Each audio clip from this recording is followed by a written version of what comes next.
Hey everyone, so I just wanted to make a quick video about the indicators that are coming out this week. We're just waiting to change a couple of things on the coding end of things, but nothing that you're going to see on here is going to change. It's more the back end of things, so I thought I'd just make this and show everyone what they are and how to use them. This is the backtesting session that we just had. So just before we get going too far into that, we kind of show the market structure indicator. And so what we did with this one is we took Brian's existing version and we built onto it. You're going to get this indicator with pretty much the same settings as me. The only difference is going to be is I think the max signals is yours is going to say 30. Mine's at 3. So I'm just going to go through some of the settings with everybody and basically tell you what they are and how to use them. So the max signals is ultimately just supposed to show you so many POIs. So right now you can see a bunch of extra dots appeared. For myself, I am really not too concerned. Let's just actually turn this off for a sec. I am really not too concerned what price action is doing over here. I'm concerned about this area right now on the 15. So what I did right off the bat is I go max number of signals, and I just changed that to 3. You could even have it at 4 if you want, and that just means there'll be 4 highs and lows plotted. You're gonna find it'll be a lot less noisy having a lot less of these dots. Now there's a bunch of settings on here you may choose to change, or you may leave them the same. One of the things I chose to do was take all the greens and the reds and I just turned the opacity down by 50%. Ultimately the indicator comes preloaded like that where everything's bold and bright. I just, personal preference to me is I like them with the opacity turned down.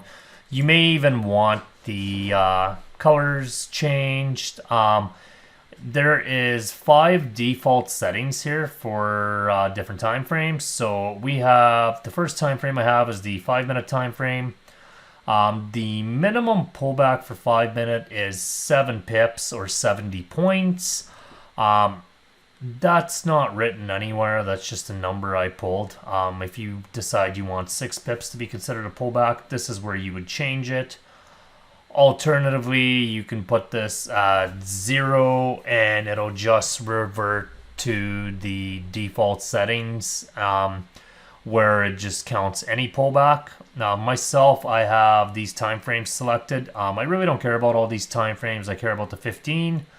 I care about the 4-hour and the daily. And the 15, I got set at 12 pips right now, or 120. If I decide I'm in an area that doesn't have enough structure and I have a 10 pip pullback where I need structure and I want it to map, I'm going to come change this to 10 pips or 100 points. And just by doing that, it'll map that pullback point.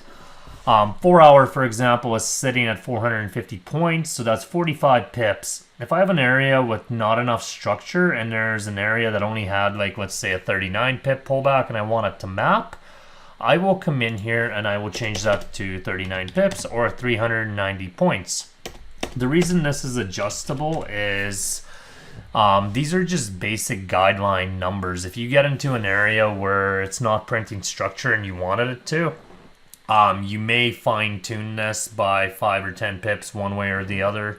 For example, daily, the minimum pullbacks are anywhere from 80 to 100. So I just got them set at 80 right now. I think the indicator comes, I think it comes preloaded with at 100 pips, so 1,000 points. And that is about all you'll want to change. If you're planning to use this on the 1 minute, you're going to want to select use wick breaks on the 1 minute. I have my visibility set so that 4 minute and below, this indicator won't even pop up because I don't really care about market structure below 15. Like, I'll likely even put that up more. I also run dual screen and on a wider screen than this usually, so I have 15 on the left and 1 on the right. So I likely won't have any market structure on my execution time frame. So that's the market structure side of things. It's pretty simple. It maps structure the way we teach structure. If it's what you're gonna notice too is we have a high here, but there's no low. You have a high here, but no low. And here you finally get a low, but then you get another low and no high. What that is that is the indicator not seeing a 45 pip pullback, which is what it's set to. So it's not mapping this point for that reason. If you wanted that point mapped and that's the way you like mapping structure, you'll likely go and change the 4-hour setting to whatever this pullback was, which is 25, which is 30 pips. So if you went and set that to 30 pips, there would be a green dot up here. Mine's set to 45 pips, so it just mapped the low here. And then it mapped another low. As the pullback wasn't sufficient here, there was no lower high printed. Here we do get a sufficient pullback, so a lower high gets printed. Again, these are adjustable. We left them adjustable for different pairs. We left them adjustable for those that trade indices or metals. And we wanted to make this a unilateral indicator that anybody could use. Right now, the basic settings basically cover you for most Forex pairs. And like I said, you can play with them, whatever. The RSI chart divergence version 3, and you have the precision entry version 3. Now, what they are is ultimately they are tools meant to help you get in a trade if your idea supports it. So let me just tell you about how this works. So it's going to come preloaded with the stock settings, which is what I run, which is what me and a couple other members have tested. Brian has tested this, and these are kind of the settings we found that work best. What you're going to find is these settings on the lower time frames may be a little too noisy for you, and you might want less stuff printed. So alternatively, the other numbers that I found work well is 21, and then these at 3. And then the next setting I found that works well is 34 RSI, and these candle look back periods at 4. Now you noticed in the background how the divergence lines changed. That comes with you adjusting the settings. Now if I change these the RSI chart divergence to 34 RSI and 4 structure look back, I have to come here to the precision entry and I have to make these settings the exact same.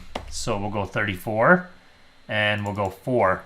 Now if these settings are not the same, the bottom chart's not going to match the on-screen chart, and you need them to match. Now there is 4 colors of bars. The orange line represents a hidden or a real divergence, and what it represents basically is there's not a lot of volume pushing up and we want to keep on going down. The blue line is a real divergence, basically saying there's not a lot of volume pushing down here. So if there's a trade ID on the lower time frame that says this can go up, this would support it.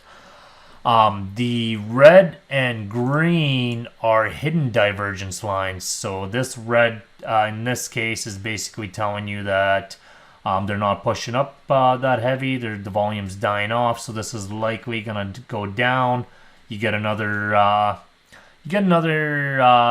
hidden divergence here, and ultimately it continues on.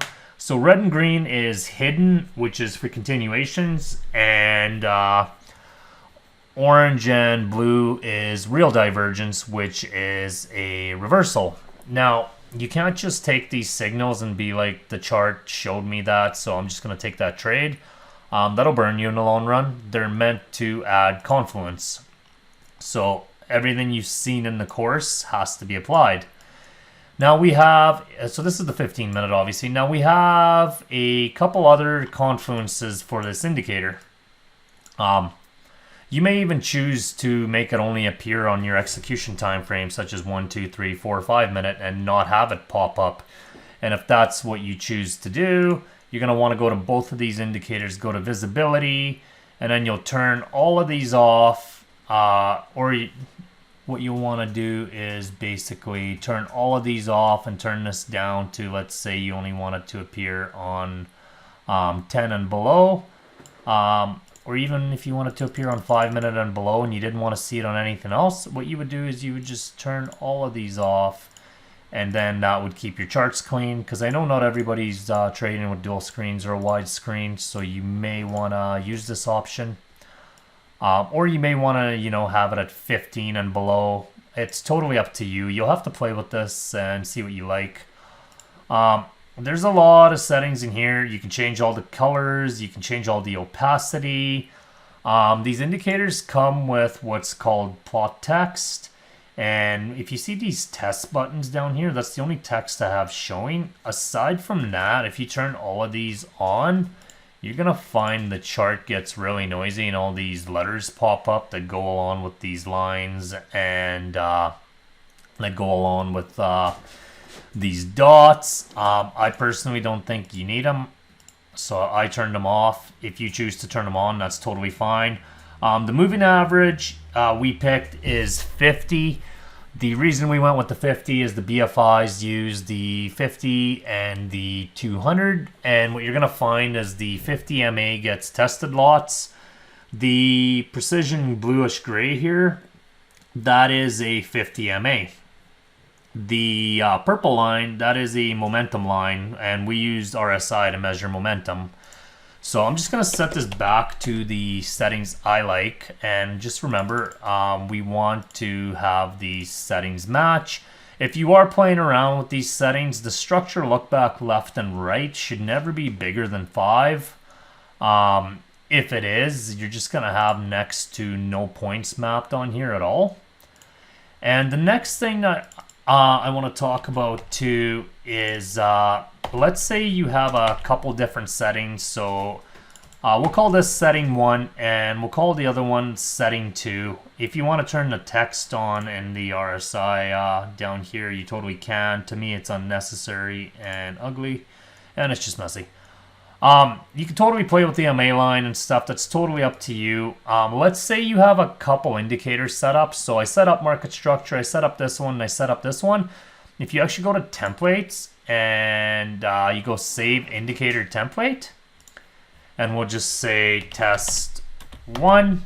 So this will be saved the way it is now. Now, if I go back here and I say I want to go with 34, and we want to go with 4, and we want to go back to these settings. Let's say you have 3 or 4 settings that you like, and you don't want to change them every time you go to a different pair or you go to a different chart. You're going to go to templates and you're going to go save indicator template, and then you're going to go test 2. Now, if I went to a different pair such as GBP USD and I just went up here to templates and I hit test 1, it'll load everything with my settings the way I like it. So as you can see, we have 14 RSI, structure lookbacks 2. Now if I go to template test 2, it's going to load everything to the second setting we had. Then any indicator you may have on or off. When I was testing this indicator, I had like 7 different templates going, and or these indicators I should say. I had like 7 different templates going. And ultimately, I'm just going to be running the stock one, which is the default settings that you guys are going to get. Aside from turning down the opacity on the market structure, I didn't really do a whole lot, but this will be all up to you guys. So let's talk a little bit about what these confluences mean, how to use them, and we're going to use today's back testing session just because the indicator had both supported some of these trades and it also gave us fake signals, and it'll do both because ultimately what divergence measures is BFI volume. So if a divergence line appears, it is likely meaning exhaustion. There's not a lot of volume pushing. So right here we got a divergence line on the 15 minute. That's basically telling us there's not a lot of volume pushing up here. So there's no real intention behind that move. If you somehow have a short idea here, this may support it. This line doesn't appear, and if this line appears, it doesn't mean you just short it and forget everything else we've taught you. That's not what it's for. It's supposed to help you guys. What I'll also be doing is creating a indicator screenshot section in the Discord so people can have a quick refer to guide. But let's just break this down a little bit of what it's actually for. So this is for entries. Let's talk about what everything is. So the blue and the orange lines are real divergence, and real divergence and an MA cross means there's a reversal. So these dots, the blue and the orange, they only pop up under one condition. So right here, if you look at the blue, we had to get a real divergence, and then the moving average and the momentum line, which is the RSI line, had to cross. Once those cross, only then does this blue sign, blue dot appears. This blue dot appearing can support a buy idea. This blue dot appearing does not mean you just press buy because it appeared. And like, yes, it would have worked here. Yes, it would have worked here. But if you look over here, a blue dot appeared here. It didn't follow through. We had a blue dot appear here. Well, that's a bad example. That one followed through. But you can see right here we got two orange lines, and these are sell signals. What they're saying is they're not actual true sell signals. What they are is they're saying there's not a lot of volume. There's not a serious push up here. And the orange dots only pop up because the moving average is crossed. But at the same point, you have buy and sell signals here. And what you have to take into account is if you don't have anything else supporting a buy or sell here, so no 15 chalk and flips followed by 1 minute chalk and flips, or no 2 demand or supply breaks, you have no business just placing a sell. I want to be very clear. These are here to help you and add confluence only if you already have a valid trade idea. If one of these does not pop up where you have a trade idea, that doesn't mean you can't take the trade. It just means there was no divergence and the MA didn't cross there. However, what I do want to mention is if a divergence didn't happen before the MA crossed, like right here, the MA crossed, and right here again, the MA crossed. So the moving average and the momentum crossed here, but there was no divergence, so no dot appeared. A lot of times, even if the dot doesn't appear and just the moving average is crossed, that can be used as a confluence for a sell, providing that supported a sell idea, which obviously we wouldn't be selling from there. But I just want to make it very clear that if you take every one of these dots as a buy or sell and you put an order on every one of these, in the long run, you will lose money. However, if you take it and apply it to the knowledge we give you and it fits your trading plan, it can give you a lot of extra confluence because it's ultimately taking moving averages and RSIs and measuring momentum and volume and telling you how serious the move is. So right here we get a sign that there is a hidden divergence, which means the push down wasn't that intense, and if you had anything to support a buy here, this would, support a buy idea. And yes, a lot of times they do work out, but a lot of times they don't. What I will say is what I have noticed is the 50 MA, which is the one BFIs like using, the 50 and 200. You'll find these areas with the blue dots and the orange dots, they get tested lots. Now, even if the spot itself doesn't get tested, it might be just the POI below or the POI around it. And all that is the 50 MA gets tested lots. So right here, we get a chalk, we get a flip, we get a real divergence showing a reversal. We had a 15 chalk here. This is a 15-minute wick down, 15-minute wick up. So we had a 15 chalk up. This is the demand. We came and chalked inside, and we get a real divergence here, basically saying there's no real volume pushing this down, and then we get a MA cross here. All of a sudden, that happens to fit within our chalk and flip trade idea that we were going to take anyway. So this one happened to line up with our trade plan. We ended up, I think, taking partials and breaking even on this one. and it was the next chalk and flip that went for us.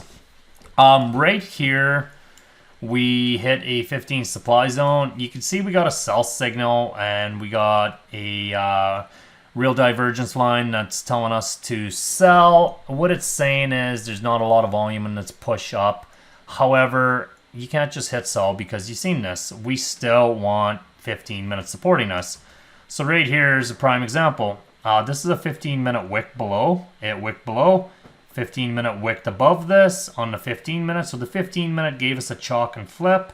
We got another chalk and flip here, and our buy signal is now supported, and it was able to get carried out with our plan. Now here, if you guys remember, I was saying a lot of the times where these dots appear, around that area will get tested. So here's a prime example. If you scroll over to the right, that area gets tested. What actually happens on the 15 is we wick above this. This is a 15-minute wick, and we wick below this. This is also a 15-minute wick. Here we have a V-shaped reaction, bullish engulfing. We come back up, and ultimately we tap into a 15 supply. What happens here is we get a sell signal again because the MA crosses the momentum line. And all of a sudden, we look back at this and we got a chalk and flip in the same area. So this is supporting us. It doesn't mean we need to sell right in this area. It's just saying sells are supported. Well, we would sell from up here because this is the demand and this is the 1 minute chalk. So this was a sell we took. And here's a prime example of not a lot of volume pushing here. So you can see buy signals start popping up because the BFIs aren't pushing that hard. So this is telling you this is a buy here. So you would have taken a loss here. However, with our training, we know there was no 15-minute supported buy here that we're still selling. So now we have these hidden divergences down, which is basically telling us to keep selling. Obviously, we're a little low in the leg. We don't need to get involved. But what I'm getting at is, for example, right here, we get 2 buy signals. Unless you're 15 and you're 1 minute back those buy signals, you have no business buying. But if used correctly, these indicators can be a big help. And there will be screenshots coming in the indicator section to help you guys out. And like I said, this is set to a little more extreme settings so that more of these lines appear. The other numbers I gave you guys in the beginning of the video, that's the other ones worth testing. And you may choose to test a different numbers altogether. And if you do find numbers that work really well, I encourage you to post in the Discord and let us know what you found and what you like about it, because you never know. Maybe other members could try it out and they'll like it. So that's kind of the breakdown of how these indicators work. Just think of this as MA and momentum. Momentum is measured by RSI, which is ultimately BFI volume. And we basically just set this to where it can help us get more confluence. The market structure is pretty basic. Like I said, you guys will have to play with it and adjust it at times. That's totally up to you. But this is basically, this is the basics of how to use these indicators. Should be out to everybody in the group in the next few days. There's a couple things to fix and everybody will have access to these. That's in the premium Discord. But yeah, we'll end this video here and hope you guys have a really great week.